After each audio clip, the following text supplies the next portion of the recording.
Phase 1. The Hook, Scene. A lone figure stands on a misty, windswept cliff, looking out over a turbulent gray sea. The camera is tied on their weary, determined face. The sound of wind and distant waves. Narrator. There is a phantom ache that lives in the modern soul. A quiet, persistent whisper that tells you that you are in the wrong place. That the life you are living is a draft, a temporary arrangement before your real life begins. You feel it when you scroll through images of lives you believe you should be living. You feel it in the dead of night, when the silence of your home feels less like peace and more like an absence. It's the deep, primal urge to escape. To find a shore, a city, a person, a single plot of land that will finally allow you to become the person you were always meant to be. We will call this feeling the Vinland Fallacy. It is the belief that a paradise outside of you can fix the hell within you. But the Vikings who searched for that fabled shore, a land of green and peace, learned a brutal lesson. And by the end of this journey together, you will understand it too. I promise you this. You will learn that the utopia you are searching for is not a destination on a map. You will learn that Vinland is not a place you find, but a place you must build. And the soil you must till is yourself. Phase 2. The Problem, Scene. Montage of modern life, but shot with the same painterly, muted style. A person staring blankly at a computer screen, the blue light illuminating a tired face. Someone stuck in traffic, gripping the steering wheel, jaw tense. A crowded room where one person feels utterly alone. Narrator. Have you ever planned a journey, not for the joy of travel, but for the desperation of escape? You pack your bags, but what you're really trying to do is pack away a version of yourself you no longer wish to be. You book the flight, but you're hoping to outrun a ghost that has your face. You imagine this new place, this Vinland, and you see a different you. A you that is calmer, stronger, unburdened by the foolish mistakes and heavy chains of your past. You tell yourself, if I could just leave this job, I would finally have the energy to be creative. Or, if I could just get out of this city, the anxiety would melt away. Or, if I could just end this relationship, I would be free to become who I'm supposed to be. The external world becomes your scapegoat. The boss, the partner, the noise, the economy. These become the iron bars of your perceived cage. And so you spend your days staring through them, dreaming of the green land on the other side. This is the internal feeling of the fallacy. It is a profound sense of dislocation. A feeling that your soul and your circumstances are at war. Let me paint you a picture. Imagine a man who has spent his entire life learning to fight. Every muscle, every instinct, is honed for violence. He is a master of the sword and the axe. He lives in a land of blood and fire, and he is good at it. But he is miserable. He dreams of a quiet farm, a place of peace. One day, he finally saves enough, travels across the sea, and buys that perfect plot of land. He stands in his field. The sun is warm. The air is still. There are no enemies. But the quiet feels like a threat. The stillness feels like an ambush waiting to happen. His hands, empty of a weapon, feel useless and weak. He sees a neighbor walking down the road and his first thought is to assess him as a threat. He is in paradise, but he has brought his entire armory of hell with him. He is a warrior in a garden, and so he only knows how to turn the garden into a battlefield. This reveals the hidden cost of the Vinland Fallacy. Your relentless search for a perfect place, it prevents you from doing the necessary work of becoming a person who could actually live there. You are so busy cursing the rocky soil of your present that you forget that you are the farmer. You are waiting for a miracle crop to spring from neglected earth. The longer you wait for a promised land to save you, the more your own internal landscape turns to desert. The chains you feel are not forged of iron and steel around your ankles. They are forged of thought and memory, and they are wrapped around your heart. And no journey across the sea can break them. Phase 3. The Solution, Scene. A young Thorfinn, face contorted with rage, training with daggers. This slowly crossfades to an older, empty-eyed Thorfinn as a slave. Finally, this dissolves into the mature Thorfinn, his face calm and resolute, standing on the prow of a ship sailing west. Narrator. To understand the solution, we must look to the story of a boy who chased revenge across the known world, only to find himself completely and utterly empty. A boy named Thorfinn, son of Thors. His entire youth was a search for a specific kind of violent satisfaction. His Vinland was the death of one man, Askeladd. He believed that this single act would bring him peace, that it would quench the fire that consumed him. When that was stolen from him, he became a husk. A man with no purpose, no future, no past. He was a ghost long before he died. It was only in the pit of that despair, in the silent fields of slavery, that he began to understand a truth his father had tried to teach him years before. The true battle was not with Askeladd. It was with the rage inside himself. The solution to the Vinland Fallacy is the profound and difficult realization that Vinland is an internal territory before it is an external one. It is a state of being, not a geographical location. It is a kingdom you build within the borders of your own mind, governed by laws of your own making. Thorfinn's true journey to Vinland began the moment he decided to build a world with no slaves, no war. He wasn't just talking about a physical colony. He was writing the constitution for his own soul. He was declaring his independence from the tyranny of his own hatred. Let us break down the architecture of this inner land. There are 3 foundational principles. Narrator. First, is the principle of empty hands. Thorfinn's father, the great Jomsviking Thors, once told him, "A true warrior needs no sword." This is a statement that sounds like madness in a world of violence. But it is the absolute bedrock of inner peace. Your sword is the weapon you have carried for so long you have forgotten its weight. It is your oldest grudge, your most righteous anger, your most carefully nursed resentment. It is the story you tell yourself about why you are the way you are, a story in which someone else is always the villain. To have empty hands means to have the staggering courage to put these weapons down. Not because your enemies deserve forgiveness, but because you deserve peace. Holding onto a burning coal and hoping the other person gets hurt is the logic of a fool. Empty hands are not a sign of weakness. They are a sign of a man who has chosen to fight a different kind of war. A war against his own worst impulses. And in that war, the only way to win is to refuse to fight. Scene. A farmer carefully tilling hard, rocky soil under a pale sun. He pulls out a large, stubborn rock and casts it aside. The work is slow and difficult. Narrator. The second is the principle of tilled soil. You cannot sow a crop of peace in a field that is salted with bitterness. You cannot build a tranquil home on a foundation of internal chaos. The work of building Vinland is the slow, arduous, and unglamorous work of farming your own soul. It means turning over the hard, compacted earth of your own trauma, piece by painful piece. It means pulling out the weeds of your petty hatreds and your daily complaints, one by one. It means breaking up the rocks of your most stubborn, self-destructive beliefs. It does not happen in a single, glorious moment of revelation. It happens every day, with small acts of conscious effort. It is the decision to breathe instead of yelling. The decision to listen instead of accusing. The decision to plant one small seed of gratitude in a mind that wants to harvest only despair. You must do this work when no one is watching. You must do it when it feels pointless. You are preparing the soil.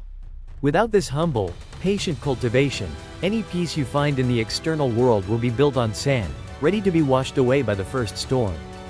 Narrator. And third, the principle of the true enemy. Thors told his son, "You have no enemies. No one has any enemies." This, again, is a radical statement. It seems to deny the reality of a world filled with people who would do us harm. But Thors was not speaking about the external world of men. He was speaking of the internal world of the warrior. The principle is this: the person who hurt you is merely a historical fact. They are a storm that passed through. The true enemy is your ongoing relationship with the pain they caused. The true enemy is the venom of resentment that you choose to drink every morning.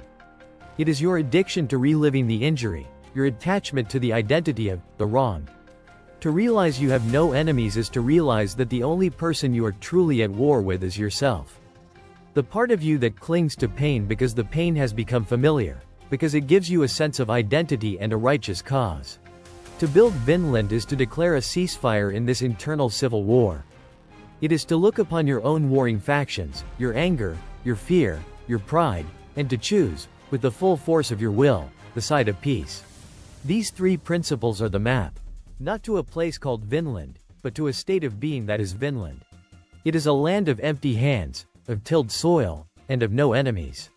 It is a place you can begin building right now, today, exactly where you stand. Phase 4. The application narrator. Philosophy is useless if it does not touch the soil. So let us make this practical. How do you begin this construction? How do you lay the first stone of your own, inner Vinland? Here is a guide. 4 concrete steps you can take, not a year from now, but tomorrow morning. 1. Map your internal battlefield. Take a piece of paper. Or open a document on your screen. Draw a line down the middle. On the left side, write the heading, "The enemy I see." Here, you will list all the external forces you blame for your unhappiness. Your demanding boss. Your difficult family member. Your financial debt. Your noisy neighbors. Be specific. This is the army you believe you are fighting. Now, on the right side, write the heading, "The war one I'm fighting." For each enemy you listed on the left, I want you to identify the internal state it triggers within you. Your demanding boss might not be the enemy. The real war is with your fear of failure, or your feeling of being powerless. Your financial debt is not the enemy. The real war is with your sense of shame, or your anxiety about the future. Look at the list on the right. This is the truth. This is your actual battlefield. The list on the left is a collection of convenient distractions. You cannot defeat a feeling of powerlessness by yelling at your boss. You can only defeat it by changing your relationship with power itself. This map does not solve your problems, but it shows you where the real war is. And a warrior who does not know where he is fighting is already lost. 2. Practice the empty hands release. This is a daily ritual. It takes 5 minutes. Find a place where you can be alone and undisturbed.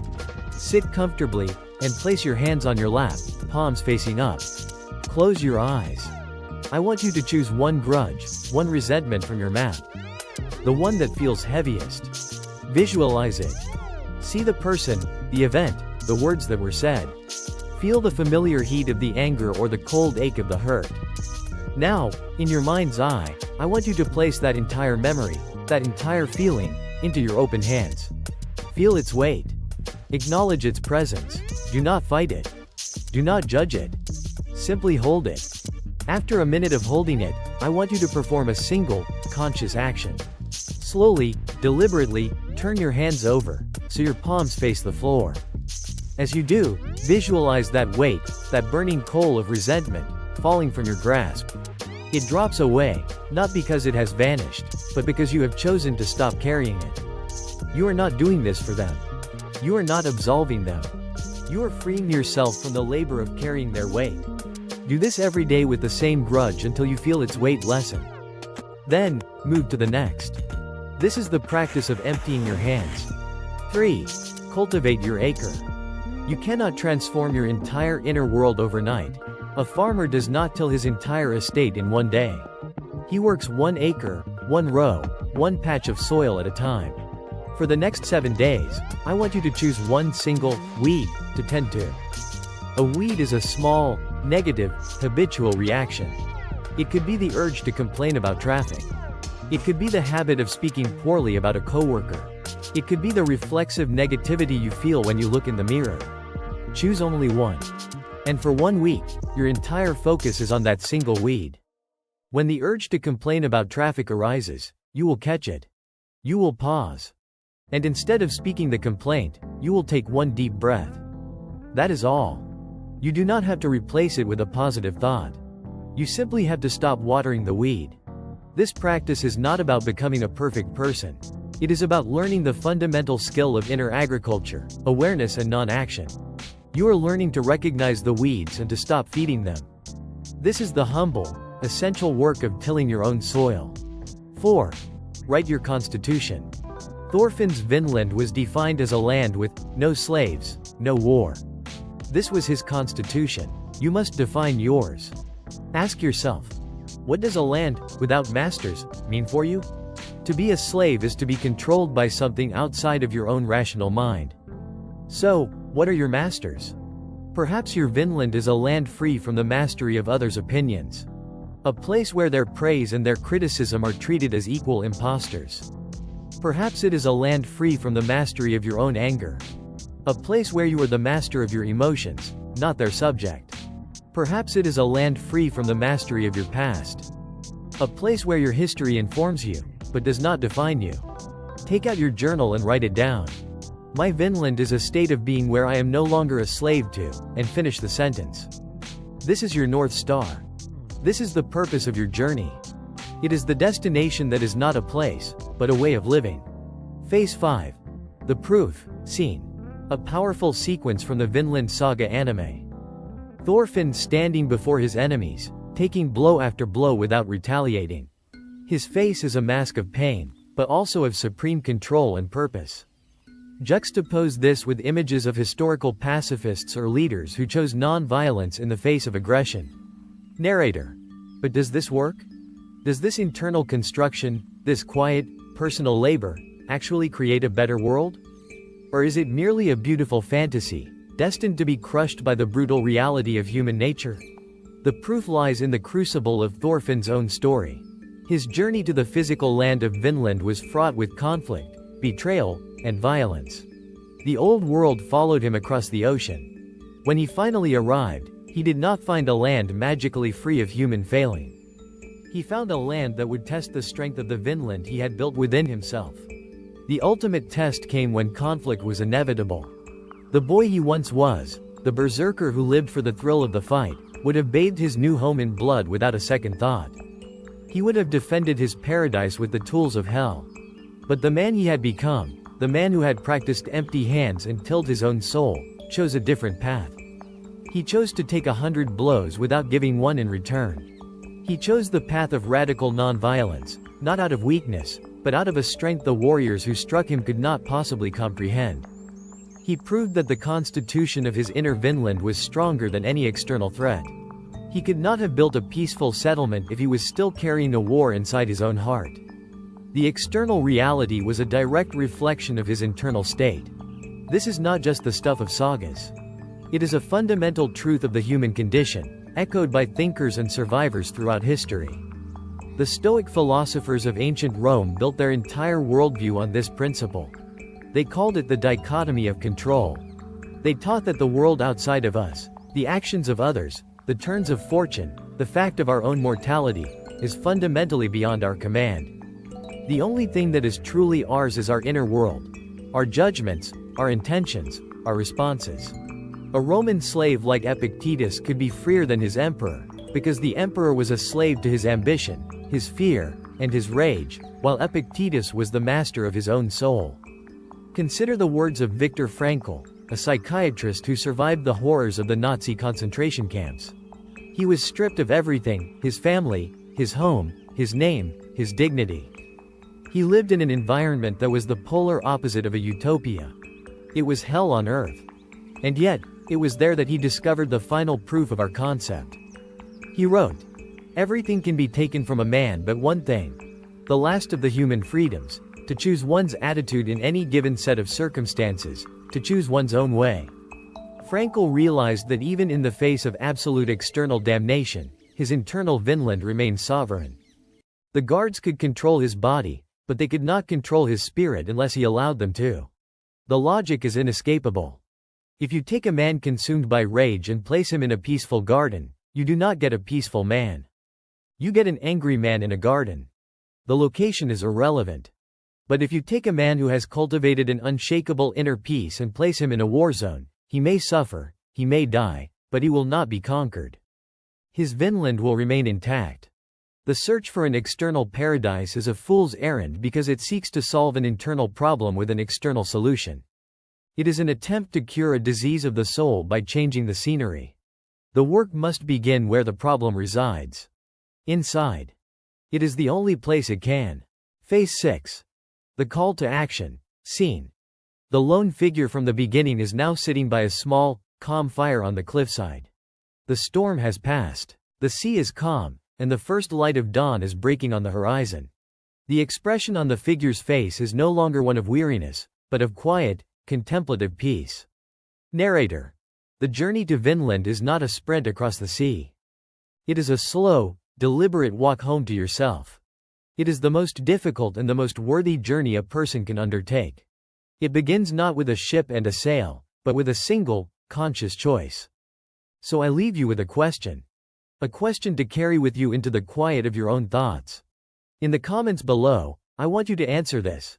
What is the one weapon from your past, a grudge, a resentment, a painful memory, that you know you need to put down to begin building your own Vinland?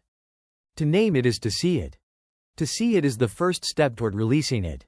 If you are on a journey to find peace in a violent world, if you believe that the hardest battles are the ones fought within, then join our stead. Subscribe to the Farmland Preacher and walk this path with us. The journey to Vinland is, at its heart, a journey of atonement.